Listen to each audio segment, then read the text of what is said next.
The Whispering Hollow, it started as a school break adventure, just a solo weekend escape from the noise of home and the stress of exams.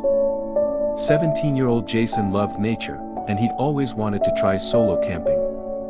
So, with a backpack full of gear and his parents' reluctant blessing, he set off into the thick bushland beyond Whispering Hollow, a name locals said came from the way the wind moved through the trees.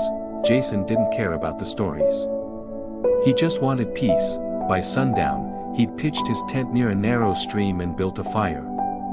As the sky turned purple and then pitch black, the trees around him began to feel heavier. Closer. The wind had died completely. The only sound was the gentle trickle of water. That's when he heard it, a whisper. At first, he thought it was just the trees creaking.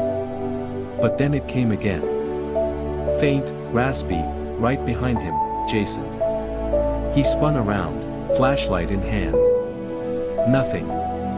Just trees and shadows. He forced a laugh. Maybe he was just tired. Or maybe his mind was playing tricks, but the whispers didn't stop. Over the next hour, they grew louder. Closer. And more urgent. Jason. Come here. Jason. I see you. He radioed his parents. No signal, then came the footsteps.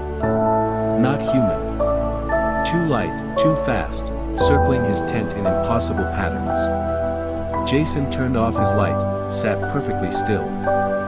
And held his breath.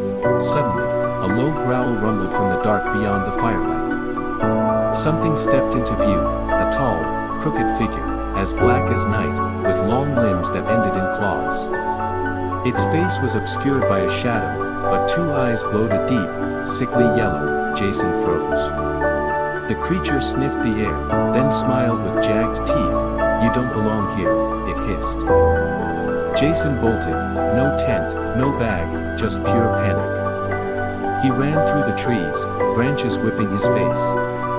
The monster chased, silent and fast. The whispers now screamed in his ears, in dozens of voices, his parents, his friends, even his own. Jason, stay.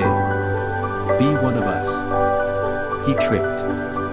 Fell hard. As he scrambled to his feet, he saw a wooden sign buried in vines, Whispering Hollow, do not enter. The taken never leave. Just as the monster lunged, Jason ducked into a crevice between boulders.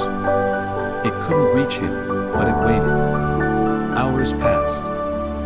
Finally, as dawn light crept through the trees, the monster faded like smoke. The voices went silent. Jason emerged, broken, bleeding, and alone. When he stumbled into town later that day, he told his story. No one believed him. But something had changed. Jason never went near the woods again. And at night, when the wind picks up, sometimes he still hears it. Jason, come back.